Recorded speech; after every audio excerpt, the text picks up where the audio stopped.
The Palmwine Oracle. The sun hung low over Umuaka, a small village nestled in the rolling hills of Anambra, its rays painting the palm fronds gold. The air carried the sweet tang of fermenting palm wine and the rhythmic hum of cicadas. In the heart of the village, Chidi, a lean young man of 20, balanced precariously on a palm tree, his machete slicing into the bark with practiced precision. His hands, calloused from years of tapping, moved deftly, collecting the milky sap into a clay pot slung across his chest. To the villagers, Chidi was just another palm wine tapper, a quiet lad with dreams too big for his station. But today, fate had other plans. As Chidi descended, his foot slipped, and the pot clattered to the ground. Cursing under his breath, he knelt to salvage what remained, only to freeze. There, half buried in the soft earth beneath the palm's roots, was a calabash, its surface etched with swirling patterns that seemed to pulse in the fading light. It was no ordinary vessel, its edges gleamed like polished ebony, and faint whispers seemed to emanate from within, too soft to discern. Chidi's heart thudded. He glanced around, ensuring no one was near, then pried the calabash free, brushing off clumps of soil. "Chidi, son of Okeke," a voice rasped, clear as a bell yet ancient as the hills. It came from the calabash itself. Chidi yelped, nearly dropping it. "Do not fear me. I am the voice of ages, bound to this vessel by the spirits of old. Listen, for your village stands on the edge of ruin." Chidi's mouth went dry. What are you?" "I am a guardian, forged by the first priests of Nri to warn of calamity. A drought comes, Chidi. The rains will cease, the crops will wither, and Umuaka will starve unless you act." "Drought?" Chidi's voice trembled. Umuaka depended on its yam fields and fish-filled streams.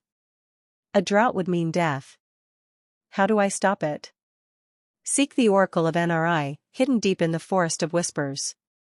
Only she can guide you to the hidden spring that will save your people. But beware, many have sought her and failed, lost to the forest's dangers. Chidi stared at the calabash, its whispers now silent. His mind raced. The Oracle of Nri was a legend, a tale told by griots to scare children. Yet the calabash's words felt heavy, undeniable. He tucked it into his worn raffia bag, its weight both a burden and a promise. As he trudged back to the village, the sky darkened, and a dry wind stirred the dust, an omen of the calamity to come. That evening, the village square buzzed with life. Women pounded yam in wooden mortars, their laughter mingling with the clink of palm wine gourds.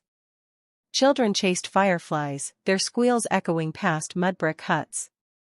Chidi, clutching the calabash, approached the council hut where the elders gathered. His stomach churned.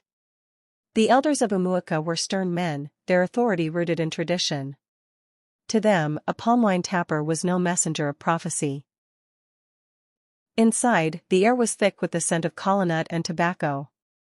Elder Nwosu, a grizzled man with a scar across his cheek, presided over the council, his staff tapping the floor rhythmically. Chidi bowed low, his voice unsteady as he recounted the calabash's warning. The elders listened, their faces unreadable, until he finished. Then, laughter erupted. "A talking calabash?" Elder Nwosu scoffed, his voice like gravel. "Boy, have you been drinking your own palm wine? These are children's tales." "But I heard it," Chidi insisted, holding up the calabash. Its etchings glinted in the lantern light, but it remained silent. It spoke of a drought, of the Oracle of Nri. "Enough."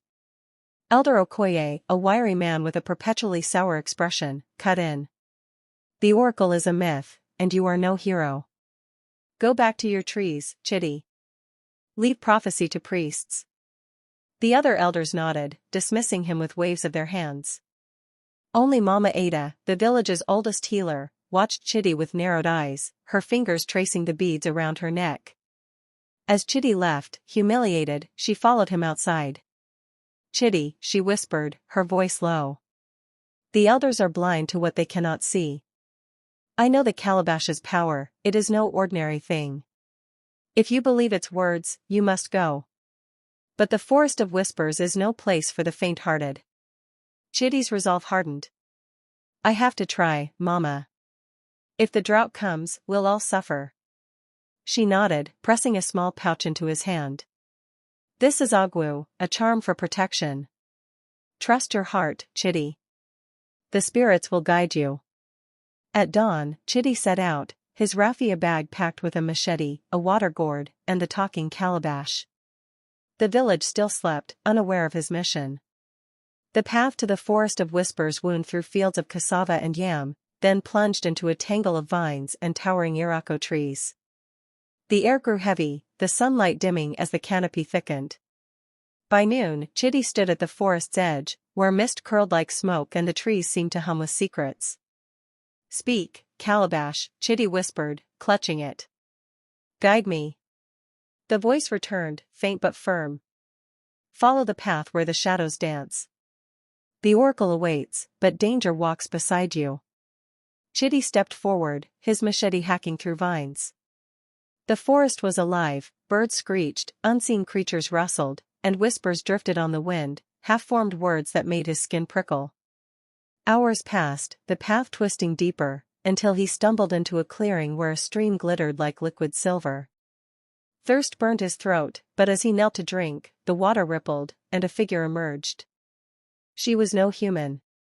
Her skin shimmered like fish scales, her hair a cascade of green reeds. Her eyes, deep as the river's heart, fixed on Chidi. I am Nri, spirit of the stream, she said, her voice a melody that both soothed and chilled. You seek the oracle, but none pass my waters without answering my riddle. Chidi's pulse quickened. Mama Ada had warned of river spirits, cunning and merciless. Ask your riddle, he said, gripping the agua pouch. Nri smiled, sharp as a crocodile's teeth. I speak without a mouth and hear without ears.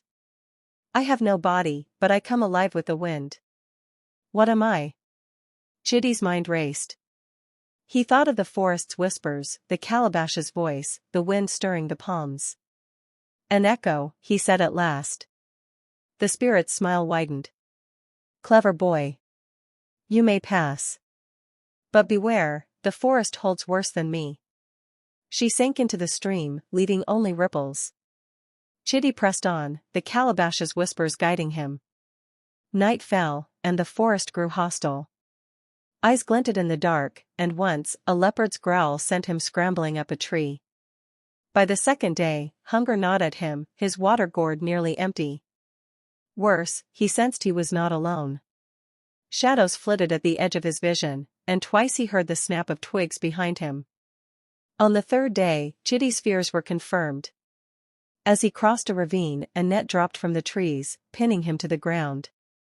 Rough hands yanked him up, and he found himself surrounded by 5 men, their faces scarred and their machetes gleaming. Bandits, the scourge of Anambra's hinterlands. Look at this one, their leader, a hulking man called Scarface, sneered. A palmwine tapper playing hero. What's in the bag, boy? Chidi clutched the calabash tightly. Nothing you'd want. Scarface laughed, snatching the bag and pulling out the calabash. Fancy bottle. Worth something, maybe. He shook it, but it remained silent. Speak, or I'll gut you. Desperate, Chidi lunged, grabbing the calabash and bolting. The bandits gave chase, their shouts echoing through the forest. Chidi's legs burned, branches tearing at his skin, but he refused to stop. He dove into a thicket, heart pounding, and whispered to the calabash, "Help me." The voice answered, calm and clear. Trust the forest. Climb. Chidi spotted a massive irako tree, its branches forming a ladder to the sky. He scrambled up, the bandits' curses fading below. From his perch, he saw them searching, their torches flickering like fireflies. Hours later, they gave up, vanishing into the night. Chidi clung to the tree, exhaustion claiming him, but the calabash's words echoed, "The oracle is near." By the 5th day, Chidi was a shadow of himself, hungry, bruised, but unbroken. The forest parted, revealing a stone archway carved with symbols that matched the calabash's etchings. Beyond it lay a clearing where a single baobab tree stood, its roots cradling a pool of water that glowed faintly.